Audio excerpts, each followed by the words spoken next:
Good morning बच्चों।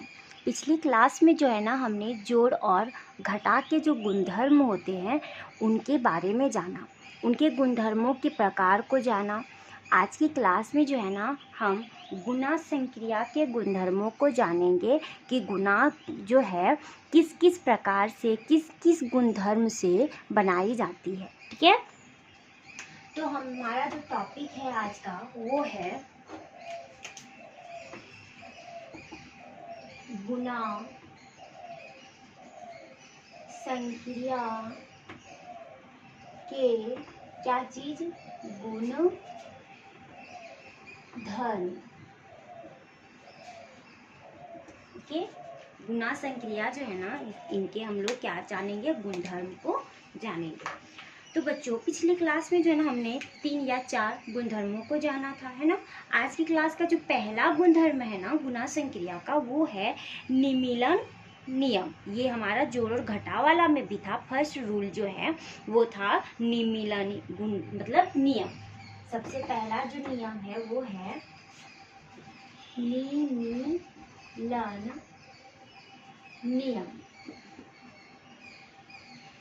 Okay, इस नियम में जो है ना आपको देखने को मिलेगा, क्वेश्चन में क्या देखने को मिलेगा कि पहली संख्या का गुना दूसरी संख्या के साथ हो रही है। यानी अगर दो पूर्णांक आपको a इंटू बी दिया हो और इस रूप में देखने को मिले कि वो जो है ना a गुना b के रूप में है, तो इस गुना में जो गुणधर्म लागू हुआ है वो कौन सा गुणधर्म होगा बच्चों? निमीलन नियम। जैसे हम लोग कोई भी चीज़ एग्जाम्पल में ले लेंगे और इस टॉपिक को जानने से पहले आपको ना 3-4 पॉइंट आपको याद रखना पड़ेगा। अगर ये प्लस यानी धनात्मक को जब धनात्मक के साथ गुना किया जाता है तो हमारा आंसर जो है ना वो किस पे आता है बच्चों? धनात्मक। और अगर कोई धनात्मक संख्या है और उसका गुना ऋणात्मक संख्या के साथ किया जा रहा है तो उसका जो फाइनल आंसर है ना वो किस में आएगा बच्चों? ऋणात्मक में आएगा, यानी नेगेटिव चार्ज पे आएगा। थर्ड आती है, अगर आपका धनात्मक संख्या है और उसका गुना मतलब ऋणात्मक संख्या का गुना धनात्मक संख्या के साथ हो रही है तो उसका भी आंसर क्या आएगा बच्चों? ऋणात्मक। और अगर कोई संख्या ऋणात्मक में है और उसका गुना भी अगर ऋणात्मक संख्या के साथ किया जा रहा है तो उसका जो फाइनल आंसर है ना बच्चों वो किस में आएगा? धनात्मक आएगा। ठीक है, जैसे अगर इसका एग्जाम्पल ले ले तो हम या 1 नंबर का जैसे हम लोग एग्जाम्पल ले ले, इस पे अगर +5 को मल्टीप्लाई करेंगे +3 के साथ जो हमारा आंसर आएगा ना बच्चों वो हो जाएगा +15। ओके, और अगर 2 नंबर का एग्जाम्पल ले कि +5 को अगर हम लोग मल्टीप्लाई कर रहे हैं -3 से तो हमारा जो फाइनल आंसर है ना बच्चों वो -15 आएगा। और अगर 3 नंबर का एग्जाम्पल ले ले तो अगर -5 को मल्टीप्लाई कर रहे हैं +3 के साथ तो इसमें भी हमारा फाइनल आंसर क्या आ जाएगा बच्चों? -15। और अगर इसको हम लोग -5 को मल्टीप्लाई -3 के साथ कर रहे हैं तो हमारा जो फाइनल आंसर है ना बच्चों वो +15 में आएगा। ये फॉर्मूला है, इसको आप लोग याद कर लेना। ठीक है, अब जैसे हम इसका एग्जाम्पल ले बच्चों, जैसे अगर हम लोग -5 को मल्टीप्लाई कर रहे हैं -3 या +3 के साथ, अब यहाँ बोल देगा कि इसमें जो है ना कौन सा गुणधर्म गुणा संक्रिया के कौन से गुणधर्म का प्रयोग किया है, कौन से गुणधर्म का प्रयोग किया। जैसे अभी देखेंगे ये जो स्टार्टिंग वाला होता है ना बच्चों इसको हम लोग ए मानते हैं, फिर क्या मानते हैं? बी मानते हैं, बीच में दे दिया है मल्टीप्लाई। तो बताइए ये वाला जो है ना वो कहाँ देखने को मिलता है? निमीलन नियम में। तो ये जो हमारा फाइनल है, ये जो क्वेश्चन दिया गया है इसमें कौन सा गुणधर्म लागू किया गया है बच्चों? निमीलन। याद रखोगे ना, निमीलन नियम। अब रही बात इसको सॉल्व करने की, तो आपको जस्ट अभी हम बताए ये माइनस में है और ये प्लस में है, तो सबसे पहले डिसाइड करेंगे कि हमारा जो आंसर आएगा उसका जो चिन्ह होगा वो धनात्मक होगी या ऋणात्मक होगी। प्लस को माइनस को प्लस के साथ मल्टीप्लाई करने के बाद क्या आता है, वो जो ऋणात्मक आता है यानी निगेटिव आता है। तो यहाँ सबसे पहले हम लोग कौन सा सिंबल दे देंगे, माइनस का सिंबल दे देंगे। अब इसको मल्टीप्लाई करना, 5 3 जा होता है 15, हमारा फाइनल आंसर आ जाएगा, है ना। नेक्स्ट जो नियम आता है ना बच्चों, वो आता है साहचर्य का नियम। कौन सा नियम, साहचर्य नियम। इसको जो है ना पिछले क्लास में भी बताए थे, जोड़ और घटा के मतलब टॉपिक में, साहचर्य नियम आप लोग को याद होगा। साहचर्य नियम में जो है ना हम लोग को 3 संख्या देखने को, 3 पूर्णांक देखने को मिला था, A, B एंड C। और उसमें हम लोग देखे थे ऐड के रूप में था या फिर माइनस के रूप में था, बट हम यहाँ गुना संक्रिया के बारे में जान रहे हैं, तो इसमें तीनों जो है एक दूसरे के साथ गुना के रूप में संबंधित रहेगी। तो सबसे पहले क्या था उसमें कि मतलब इस टाइप से रहेगी, क्या रहेगा कि A गुना क्या रहेगा, A B गुना C, इस टाइप से था। और जब इस साइड में आएगा तो ये जो A है ना इसका मल्टीप्लाई B के साथ जाएगा और ये C क्या रहेगा, अकेले रहेगा। अगर आपको इस रूप में दिखे क्वेश्चन और उसमें अगर आपको बोल दिया जाए कि इसमें जो कौन सा गुना का कौन से गुना संक्रिया के गुणधर्म है, गुना संक्रिया के कौन से गुणधर्म है, तो आपको डिसाइड करना है कि A, B और C 3 पूर्णांक हमको कौन से नियम में देखने को मिला था, कौन से नियम में देखने को मिला था, साहचर्य नियम में देखने को क्या हुआ था, मिला था। तो आप ये माइंड में रखना। जैसे अब इसका एग्जाम्पल आप लोग खुद से सोचो कि इसका एग्जाम्पल अगर हम लोग ले तो क्या हो सकती है। जैसे एग्जाम्पल में अगर आपको दे दिया जाए कि -3 multiply -5 into +2, okay, is equal to दिया हुआ है -3 मल्टीप्लाई -5 और इंटू +2।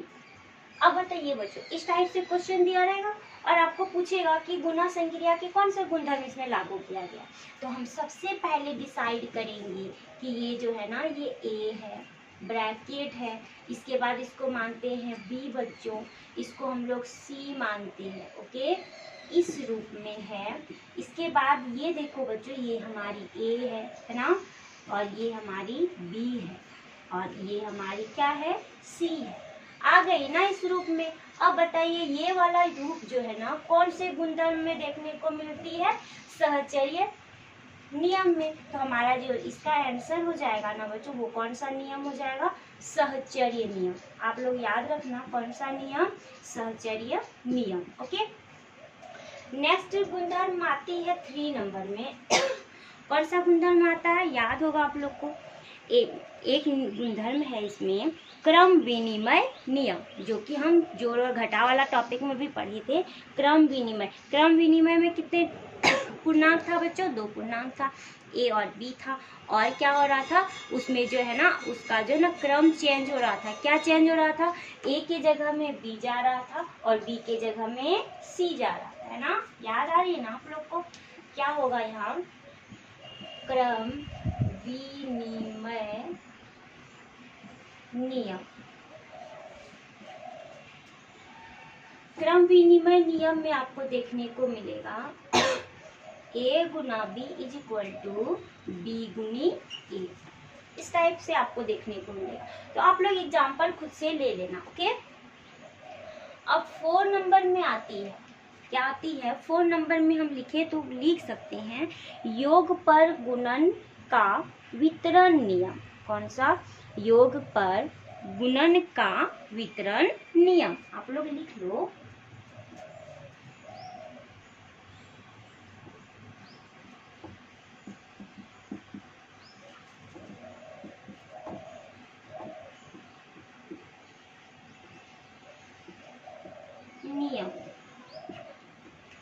इसमें जो है ना बच्चों इसमें भी आपको जो है ना 3 पूर्णांक देखने को मिलेगा, ए बी सी। ओके, और जो है ना इसमें योग भी होगा और गुणा भी होगा। किस टाइप से होगा, जैसे आपको देखने को मिले, अगर आपको ये देखने को मिले कि ए गुना जो है ना दिया हुआ है बी प्लस सी।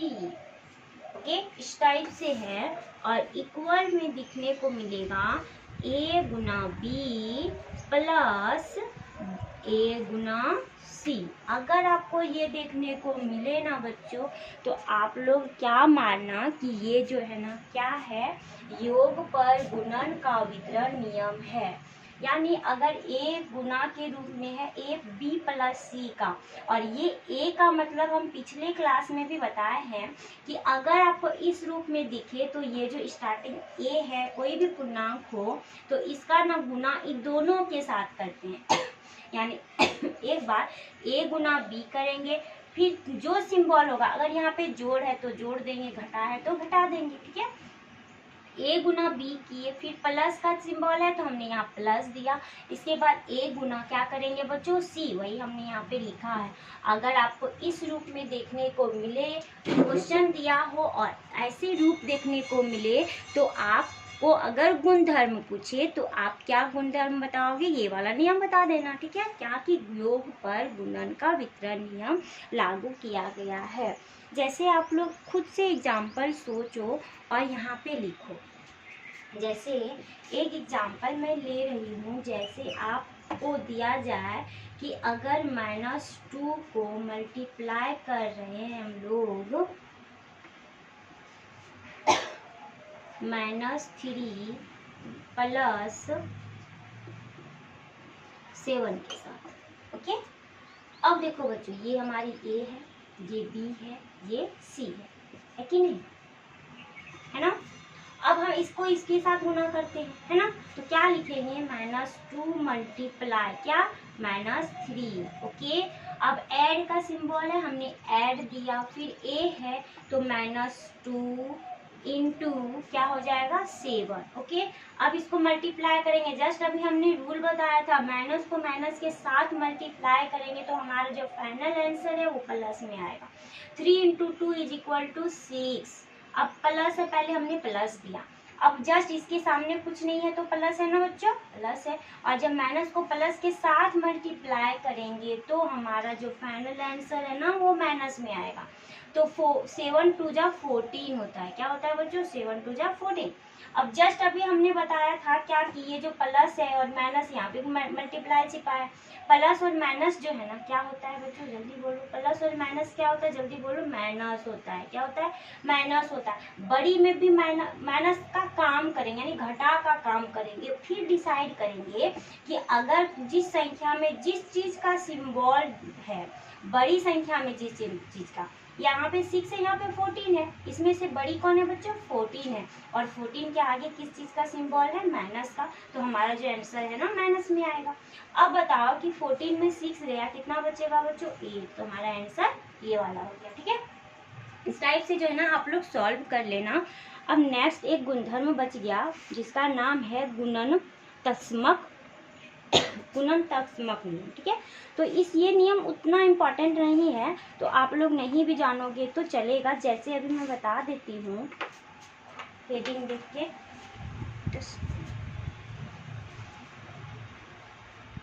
जैसे हम यहाँ का मिटा रहे हैं।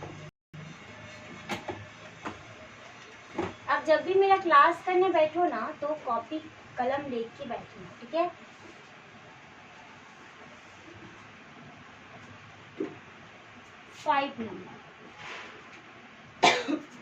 फाइव नंबर में आएगा गुणन तत्समक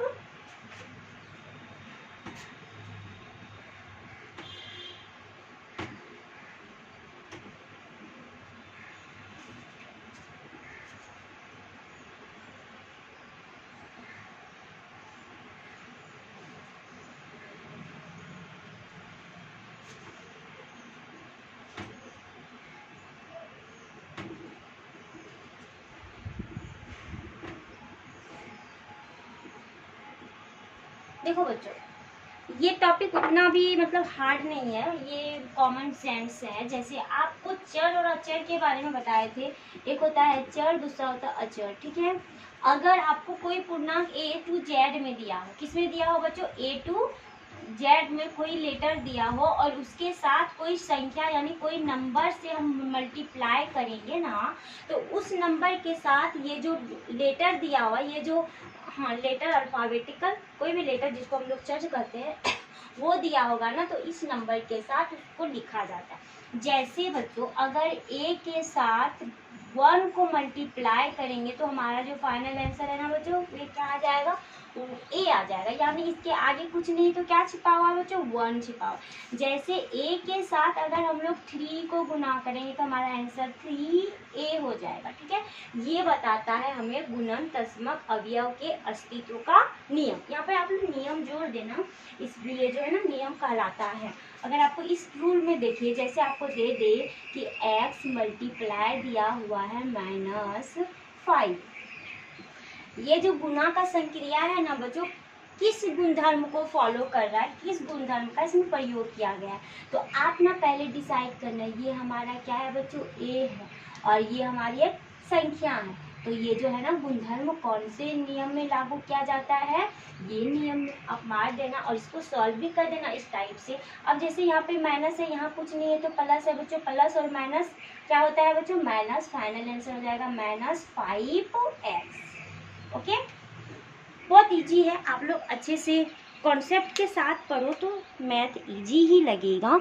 तो बताइए आपको आज का क्लास कैसा लगा, आपके लिए यूजफुल हो तो प्लीज़ वीडियो को लाइक कर देना, और अगर आप चैनल पे नए हो तो चैनल को सब्सक्राइब कर देना, और अगर कोई भी डाउट हो तो प्लीज़ कमेंट करना ताकि मैं आपके डाउट को क्लियर करने की कोशिश करूँ।